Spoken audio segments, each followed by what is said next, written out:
I have 5 different setups for astrophotography here, and tonight they are all going to be centered on one patch of sky, the core of our Milky Way galaxy, in an epic one-night shootout. The contenders are using your smartphone with a DIY hand-turned tracker, a basic DSLR and kit lens on a tripod, a basic DSLR and fast telephoto lens on a motorized star tracker, a modified DSLR and a small refractor telescope on a budget go-to mount, and lastly, a dedicated mono camera with LRGB filters in a motorized filter wheel and a premium refractor with an automated focuser, all on a heavy go-to mount.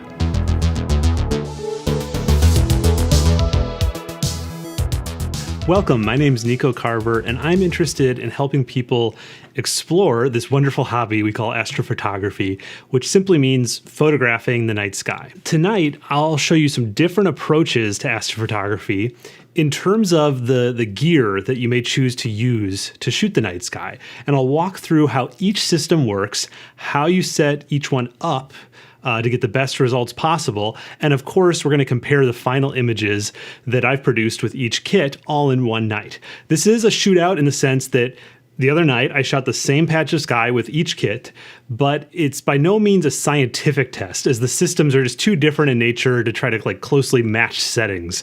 So it's not apples to apples here, it's more apples to oranges to passion fruit, but that's the point. For fans of short videos, this is probably not going to be one of those, but check out my channel and subscribe because I've been putting out a lot of shorter videos recently, including a series you may have seen of 5-minute and under videos every Friday that I'm calling 5-Minute Fridays.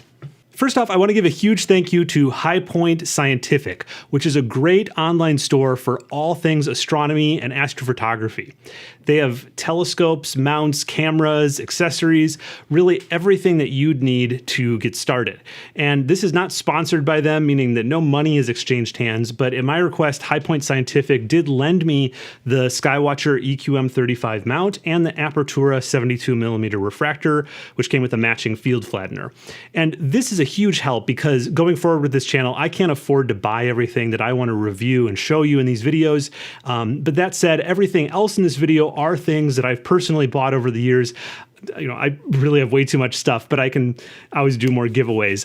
I wanted to say that a number of these cameras and the Skywatcher Star Adventure and things like that are things that I've bought specifically for this channel with proceeds from my Patreon campaign, which really keeps this channel going. So another huge thanks to everyone who supports me over on Patreon.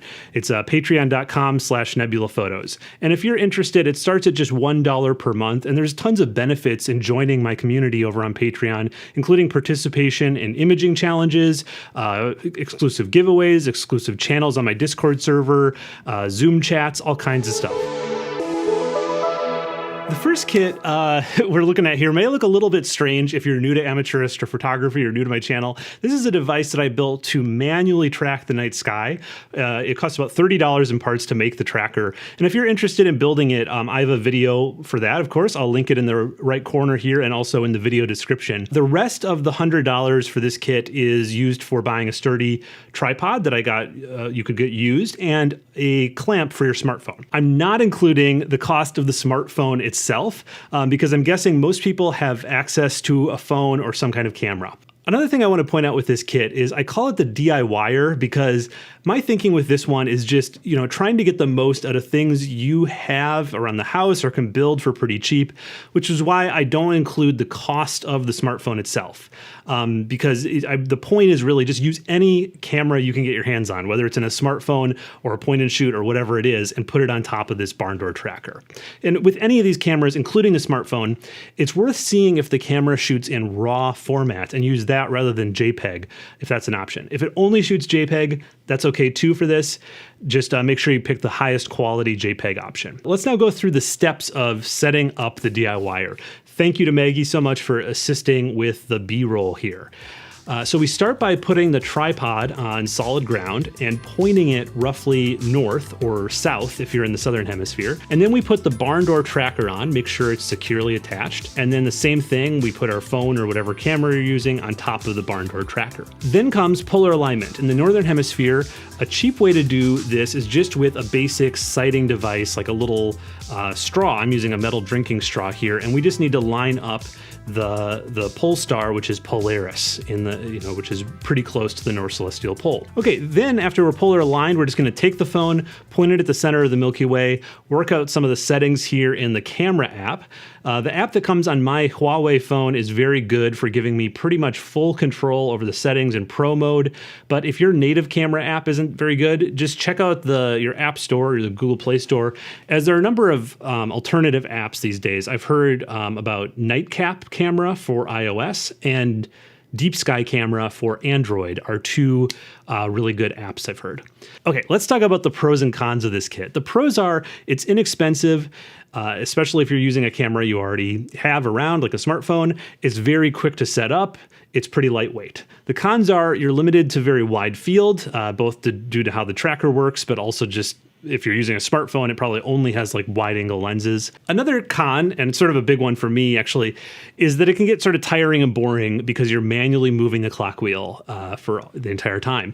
And this could be overcome by adding a small motor to the tracker, which is something I'm really interested in trying. Okay, the last con is that it requires a lot of tinkering to get good results. Both the manual barn door tracker and the phone required a lot of trial and error with both technique and with settings before I could really get anything that I liked. And this isn't necessarily a con, it's just something to keep in mind. If you don't like tinkering, then this kit is probably not the one for you. Okay, let's look at the image I produced now. I'm pretty happy with it. The colors look reasonably good. The star color, we got some nice detail on the large dark nebulae in the Milky Way, and it shows off some of the other kits in the bottom right corner here in the foreground that we're gonna be talking about.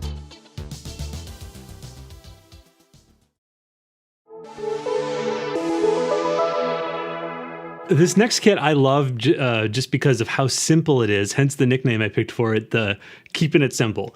What you need for this kit is just any DSLR or mirrorless camera with the wide-angle zoom kit lens that came with it. And we're going to use the kit lens all the way zoomed out. So in my case, that's 18mm focal length. I'm using a Canon T7 here, which is their most affordable DSLR. The only other two pieces of gear I used are a tripod, and again, I prefer a used tripod if you can get one from like a good brand. And then lastly, we have this super cheap little shutter release cable here. This thing is pretty great because it doesn't even take batteries. It's just a simple circuit with some wires and a little switch, this button, which if you press it down, it takes a picture. If you press halfway, it focuses if you have it on autofocus. And then you can also lock it like that. And so I've used this before as a manual bulb timer, just lock it, wait for 5 minutes, and then unlock it.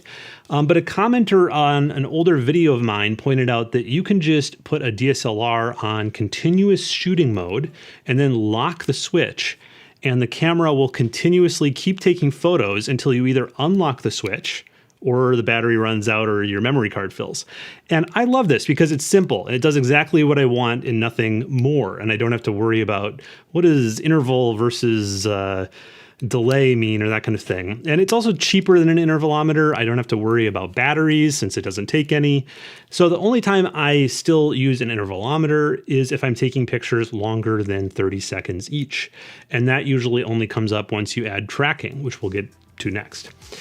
Setup for the Keepin It Simple is a breeze. You just plop down the tripod, add the camera, point it at a bright star or planet, manually focus by making that bright star as small as possible in the live view with 10 times zoom turned on. And once you're focused, you point it at what you are shooting, in this case, the Milky Way core. You lock the shutter release and let it take hundreds of photos. And for super wide angle stuff like this at 18mm, we don't really even have to recenter that often. I always just recenter when I check focus, which depending on how much the temperature is changing, I usually do every 20, 30, 40 minutes, something like that. So I think I recentered once during the night and I took like 600 pictures.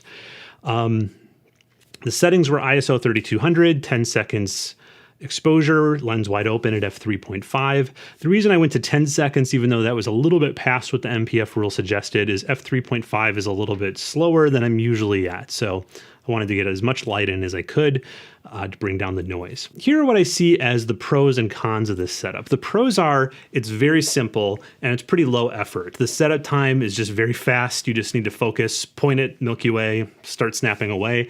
It's relatively low cost. If you're a photographer, you might already have a camera and lens you can use and a tripod and the shutter release cable. And it's pretty easy to upgrade. You just need to upgrade the lens to get much better results.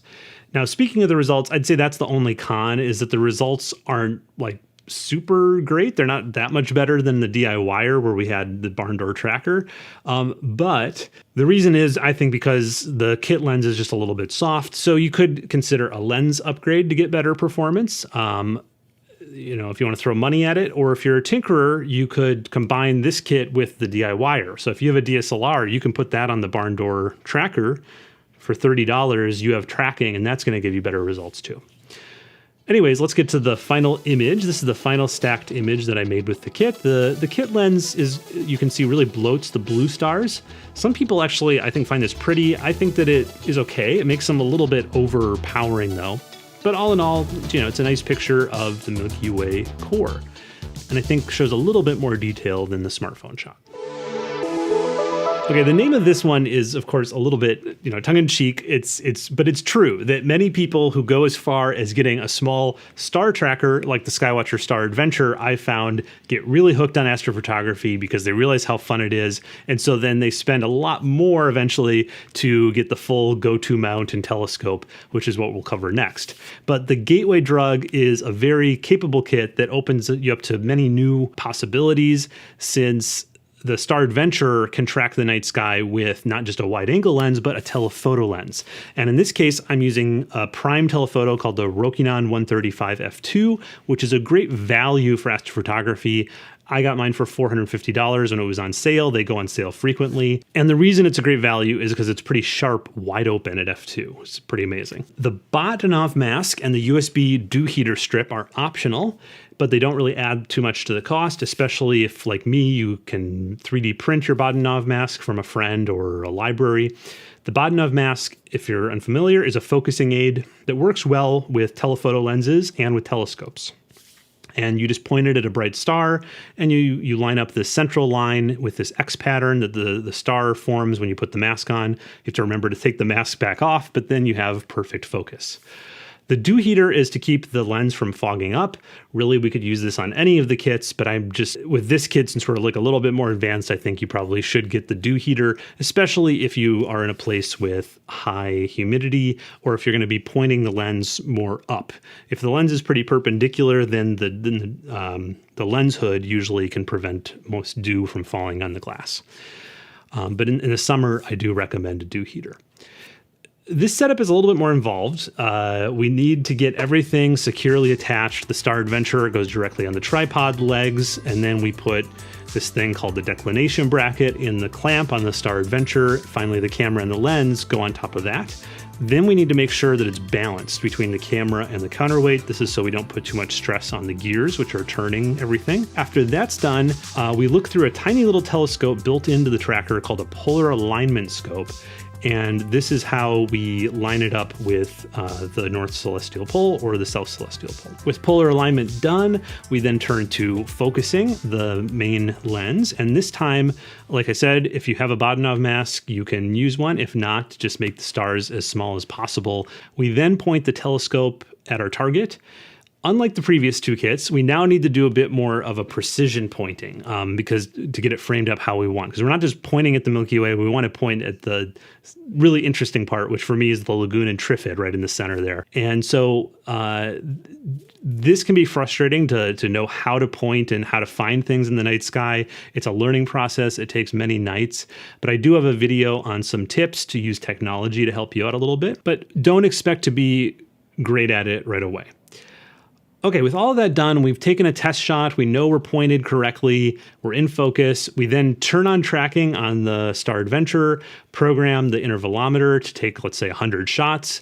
And after about 100 shots at 30 seconds each, that's time that I'd like to check focus. If focus looks good, then I'll take another 100. If not, then I'll refocus and then reprogram the intervalometer, take another 100 then. At the end of the night, we're going to take our calibration frames, which are our dark, bias, and flats. With the flats, you do need some kind of white light source. So like an iPad works well, a tracing tablet, anything that's sort of flat and white. You just put that right on top of the lens to take the flats. I go into a lot more detail about how to take these things in sort of my start to finish videos. So I'm not going to go into all of that now, since this is just more about comparison and how you set these different things up. The pros of this kit are it's still pretty lightweight and portable. You can definitely take it on an airplane, as I have many times before, and it's pretty versatile. We could use it for tracked Milky Way shooting with a wide angle lens, or like we're doing here, focus in on some large nebulae like the Lagoon and Trifid with a telephoto lens or a small telescope. It works with stuff you may already have, like it works with the tripod, it works with the camera and lens. So instead of spending, the full $1,500, you may just be spending $425 to get the Star Tracker. And I really like that the Star Tracker runs for a long time on AA batteries. Very convenient. The cons are that the setup time is starting to get longer, especially if you're new to astrophotography. Both polar alignment and finding objects at higher focal length can take a bit of time. A last con is that I've heard from many that the Star Tracker is not available in their country. So it can be frustrating to see all these videos about how great it is and not be able to buy one.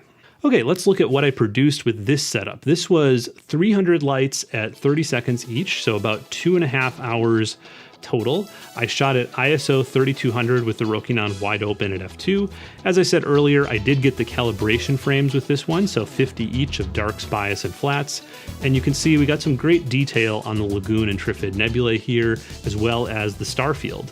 The Rokinon lens, I think, is very impressive on the stars, especially on a crop sensor camera like I was using, a Canon T7.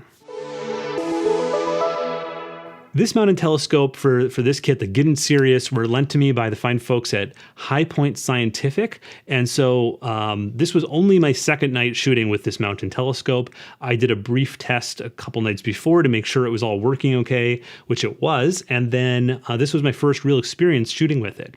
And I was very impressed by both the mount and the telescope. The mount, again, is a Skywatcher EQM35 mount, and it does have some faults. The accuracy of the go-to system with just the hand controller, what we'd call the pointing accuracy, it wasn't that impressive. But the tracking, which is more important to me, was great. For 30-second exposures at a focal length of 430 millimeters with this Apertura refractor, I was getting perfect stars every single shot. I didn't have any trailing issues. The stars looked great across the field. For the camera, I got a barely used Canon T7 off eBay for $350, and then I had it modified for $300 from astrogear.net. And I'll be doing more of a review of different kinds of DSLR modifications in future videos. Now for the accessories, I decided to keep it pretty simple. We could have gone a lot with more stuff here, but I just went with like a dew heater controller, a dew heater strap for the telescope. I'm controlling the DSLR with an intervalometer, and I used a Badenov mask for focusing. Now, you of course can add a lot more to this kit, auto guiding, computer control, automated focusing, all this kind of stuff. But I was interested in just keeping it to the basics, to keep it just sort of to the minimal kit for a telescope. And for me, this is really the base kit that I'd suggest if you want to get into astrophotography with a telescope. I wouldn't try to spend much less than this. Now to power it all, I was feeding both this kit and the next kit I'll show you off one big deep cycle lead acid battery, which is a pretty affordable battery given the huge capacity. But the downside of that kind of battery is that it's super heavy.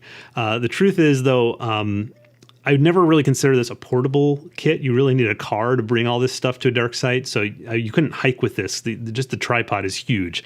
So the heaviness of the battery doesn't matter too much to me as long as I can safely lift it out of the car. Setup of this one is a bit more complex than the last one. It takes a little bit more time. We just need to get everything securely attached to the mount. We balance it, we polar align with the built-in polar scope, we turn everything on, and then there's a bit of setup. There's the hand controller setup. We have to feed it some information like our location, our GPS location. You can get all this information from a smartphone app like Polar Finder Pro. You just type it in here. Then we go through a 3-star alignment process, and this is to train the go-to system. And it's going to point the telescope at different bright stars, and then you have to center them on your DSLR screen by pressing left, right, up, and down arrows on the hand controller. Now, even after I did this, the go-tos were still about a degree off. And so I really should have brought like a Telrad, some kind of finder scope, because this could really get frustrating fast if you're doing go-tos and they're off. The caveat I'll mention is that this is, again, was just my second night using it, so maybe there's some way to fine-tune the pointing. One way, of course, is you can connect it to a computer and then you can plate solve to correct the pointing, and that's really fast and good. The pros of this setup are we can accurately track at 430 millimeters, which gives us a much more detailed view of deep sky objects. Another pro is that the mount can handle the weight of a telescope, and telescopes can be really optimized for astrophotography more so than camera lenses. It also has more potential for upgrades. We can, as I mentioned, we could add complete automation if we wanted to. The cons are there is much more to learn here before you can get good results, and the kit is way too heavy and bulky at this point to hike or fly with it. It's really just like you could put it in your car and bring it somewhere. All right, and here is the final image. I was super impressed by this. Not a huge amount of effort to get really nice results. This is only 159 lights at 30 seconds each, so under 90 minutes total at an f ratio of f6, ISO 3200. The star rendering is amazing. The field flattener is clearly doing its job as the stars look round in the corners.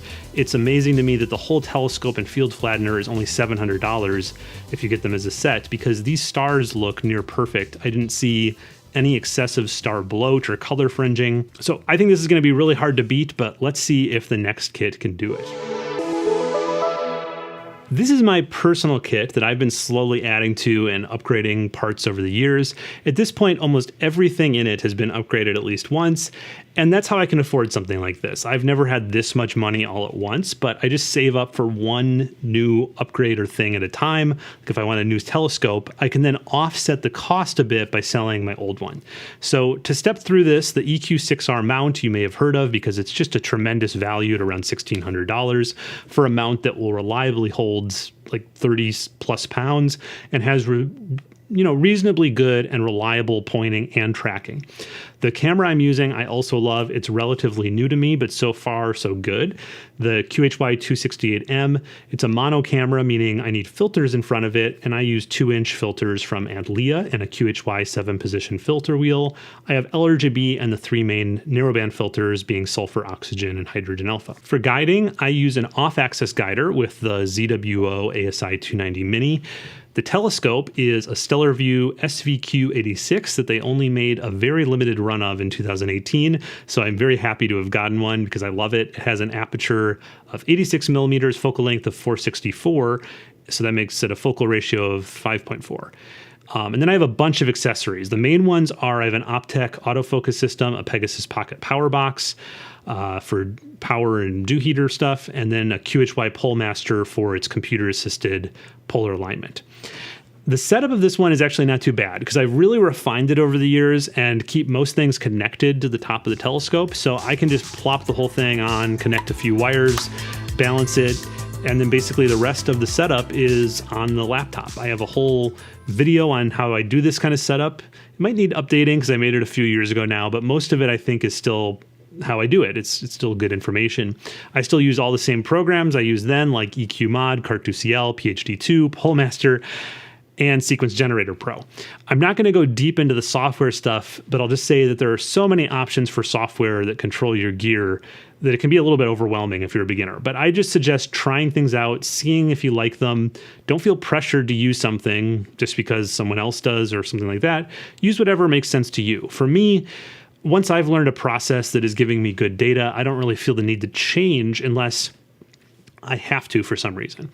Once I hit start sequence on Sequence Generator Pro, everything is automated. It does an automated focus routine every half hour. It guides and dithers on its own. It changes the filters on its own. If the object I'm shooting crosses the meridian, it will flip the telescope to the other side of the mount so it can continue tracking. And this is really what you are paying for with something like this. It's just the peace of mind that you can leave it alone. You don't have to babysit it, and it will be reliable, give you reliably good data. And for me, this is worth a lot because I can then work on big multi-year projects that I enjoy with my main kit while I'm testing things, making YouTube videos, helping friends, and just enjoying the night sky. So for me, the main pros of this setup are 1, automation, 2, reliable data quality, and 3, great narrowband data even from the city. This isn't something I'm going to really talk about in this video, but I have 3 nanometer Antlia narrowband filters for this kit, and that lets me image from Somerville, where I live, which is Bortle 8, right next to downtown Boston. Now, the cons are this kit is very heavy and bulky, it's expensive, and it's complex. And the main problem with complexity is if something goes wrong, there are so many possibilities for what it could be because there are literally dozens and dozens of possible points of failure with a kit like this one. But I've learned 2 things about complex Astro setups over the years. First one, always bring extra cables for everything in your kit. You know, you want an extra cable. And if something isn't connecting or something's acting weird, try switching out the cable, because I can't tell you how many times that's worked for some reason. Even if I don't think the cable's bad, changing the cable, then it works. The second thing is, once everything's updated on your laptop or your Raspberry Pi or whatever you're using, don't update the software. And I know sometimes maybe you want to update the software because there's a new feature or something. If you have to update, do it on a new moon. See if anything breaks, and then, have a plan for rolling back to your stable setup if something goes wrong. Okay, looking at the final image, this is 20 luminance frames and 10 each of red, green, and blue, all at 2 minutes each, so a total of 1 hour, 40 minutes. I think the main things that make it stand apart a bit from the last image with the last kit is that it's already pretty low noise, and that's mostly thanks to this amazing camera, the QHY268M. The star color and the contrast in general are a little bit more pleasing to me. I mean, I'm sure I could match the 2 images better in terms of color and processing, but I basically just did very minimal processing to show you more of the baseline differences between these different kits. And again, I don't think that in terms of just normal color image performance that the Lifer kit is worth 4 times more than the Gettin Serious kit. It's really when you add in narrowband capabilities and all the automation that you start to get why it's so much more expensive for that sort of peace of mind. Now that we have a feel for each kit, let's do some comparisons. And let's start with the weight of each kit. The total weight of the DIYer is 7 pounds or 3.2 kilograms. I can easily lift the whole thing with one arm, move it around. I'd say that it would be pretty easy just to strap it to a backpack and hike with it if you want. The Keepin It Simple is even lighter at 5.5 pounds or 2.5 kilograms, definitely easy to hike with. The total weight of the Gateway Drug is about 13 pounds or 5.9 kilograms, definitely still can hike with it, but it's more than double the weight of either of the first 2 kits.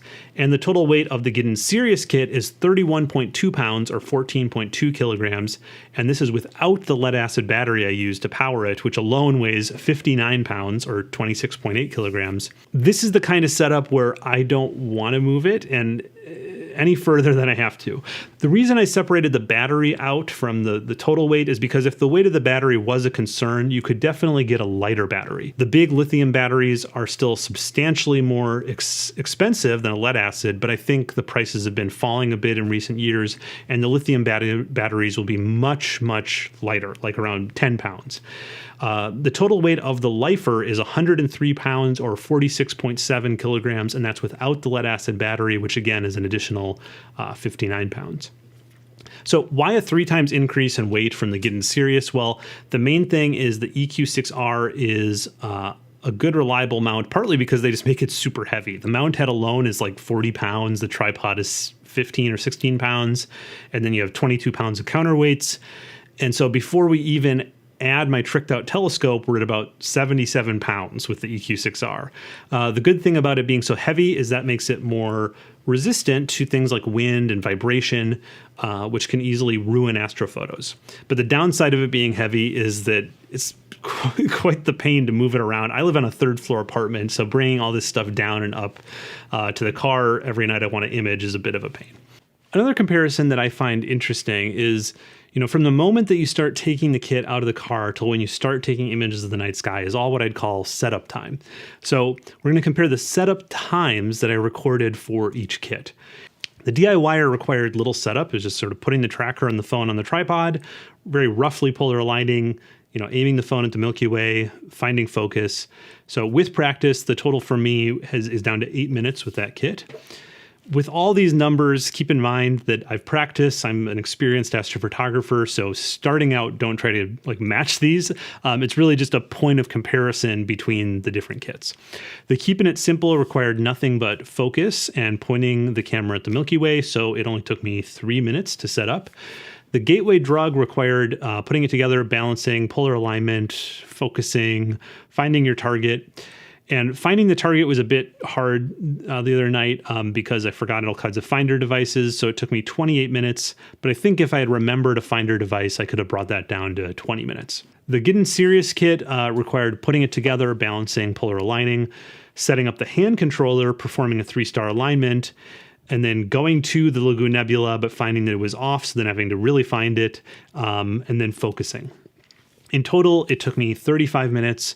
But with practice and a finder scope, I'm sure that I could probably get that down to 30 minutes. The Lifer is the kit that I use most often, and so it's very much in my muscle memory, and I also have tried to make the setup of it as efficient as possible since I do it so often. So I have it down to 16 minutes when I go pretty fast. I think the main takeaway from this comparison is, especially with the Lifer being faster than the middle two, is that a more complex setup doesn't necessarily mean longer setup time because there's a lot of ways that you can make the setup more efficient. And one of those is actually controlling a lot of things through the computer can actually make you faster because plate solving, for instance, makes finding things so much faster. Another comparison that's semi-related is active time, meaning the time that you actively have to sit there with the kit doing something. And I'll measure this in terms of percentages. The DIYer is 100% active time because I'm actively moving the wheel to track. So if I get an hour of data, that means that I'm sitting there for an hour moving the wheel. With the Keepin It Simple, if you don't take any calibration frames and you don't recenter, it's maybe 0%. But for me, it was 5% because I did check focus and recenter once. With the Gateway Drug, it just depends sort of on how much you check things, like how much you check focus and the tracking is working. But I'd say it's somewhere between 5 and 10% because I also took calibration frames.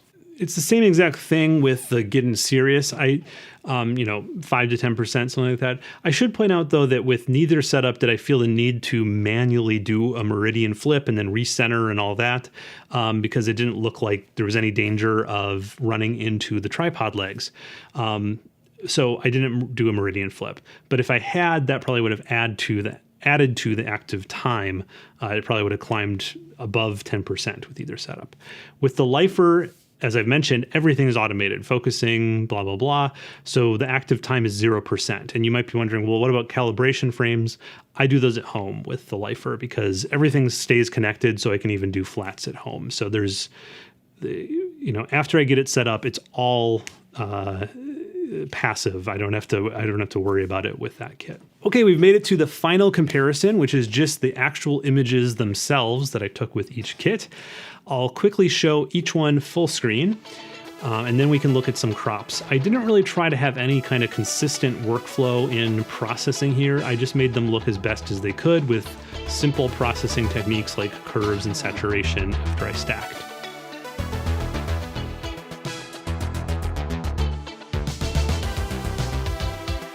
Here are some crops now at 100% zoom. These are centered on the Lagoon Nebula, sort of like in my thumbnail for the video. And then now here is centered on the Trifid Nebula. Again, all of these finished photos plus my unprocessed stacked TIFFs for each kit is available at a link in the description. And I've also arranged these as kits with affiliate links to each item on kit.co/nebulaphotos, and you can find that link in the video description as well.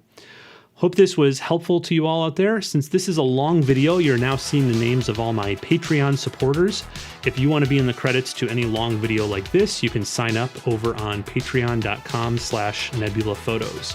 In addition to having your name in the credits, as you're seeing now, there are lots of benefits to joining us over on Patreon. I organize a monthly imaging challenge, which is a lot of fun, and the winning images each month are published on my Instagram and also on an Astrobin group. I also do Zoom chats where you can ask me questions live. We've been doing those on Sundays. So it's really worth your while to sign up so you don't miss out. Well, till next time, this has been Nico Carver. Clear skies.